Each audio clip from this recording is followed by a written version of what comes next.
Assalomu alaykum, hurmatli YouTube kuzatuvchilari.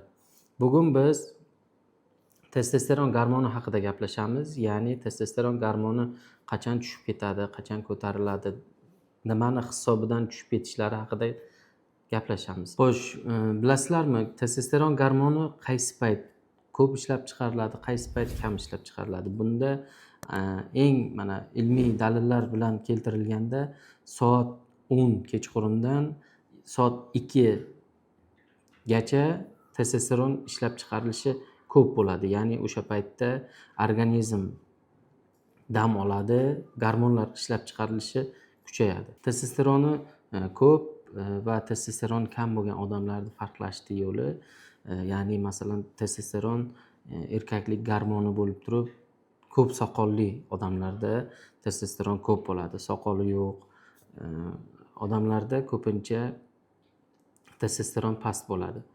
Biz masalan mana uyqu haqida gaplashganda 5 soatdan kam uxlaydigan odamlarda testosteron pasayib ketadi. Sababi boyagi soat 10 dan 2 gacha degan vaqtimizda gormon, ya'ni testosteron gormoni ko'p ishlab chiqarilib, 5 soatdan kam uxlaydigan odamlarda o'sha aynan testosteron ko'p ishlab chiqariladigan vaqt uyqu bo'lmaydi. Shuning uchun ularda testosteron tushib ketadi. Ya'ni masalan siz 30 yoshdasiz, lekin organizmda kam uxlaganingiz 5 soatgacha uxlaganingiz hisobiga organizmda testosteron 15 yoshli bolanikidek bo'lib ishlab chiqariladi. Testosteronni ko'tarish uchun nima qilish kerak? Ya'ni bunda sizlarga 5 ta maslahat berib o'tib ketaman.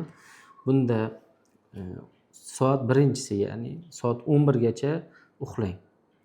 Uyqu aynan 10 dan 2 gacha testosteron ko'p ishlab chiqariladi. Ikkinchisi, uxlashdan oldin telefonni 1 soat, uxlashdan 1 soat oldin telefonni olib qo'ying. Uchinchisi, 7-8 soat uxlashni yo'lini qilish kerak, chunki aynan o'sha paytlari testosteron ko'proq ishlab chiqariladi.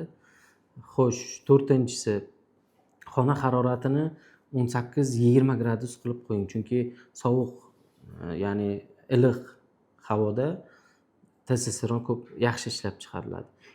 Uxlashdan oldin ko'p ovqat yemang.